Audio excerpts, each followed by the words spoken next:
Friends, ఇప్పుడు మా విజయ్ అన్న నన్ను రేక్కాయలు తీసుకొని వచ్చాడు. చూడండి ఫ్రెండ్స్, చాలా బాగా కాసింది చెట్టు. చూడండి కాయలు ఎంత బాగున్నాయో. చూడండి ఫ్రెండ్స్, కాయలు కోస్తున్నాం ఫ్రెండ్స్. ఇలా కాయలు ఫ్రెండ్స్. అబ్బో, చిన్నగా అందుకున్నాం ఫ్రెండ్స్. చూడండి ఫ్రెండ్స్, రేక్కాయలు ఎంత బాగున్నాయో.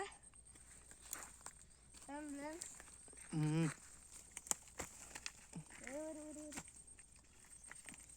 చూడండి ఫ్రెండ్స్ అట్లా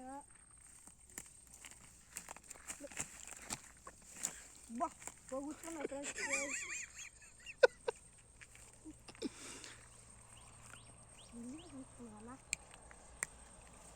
చూడండి ఫ్రెండ్స్, ఇదిగోండి బాగున్నాయి కాయలు మాత్రం. మీరు తినాలంటే మా ఛానల్ని సబ్స్క్రైబ్ చేసుకోండి ఫ్రెండ్స్. మా కష్టానికి ఒక లైక్ కొట్టండి. Like and subscribe friends.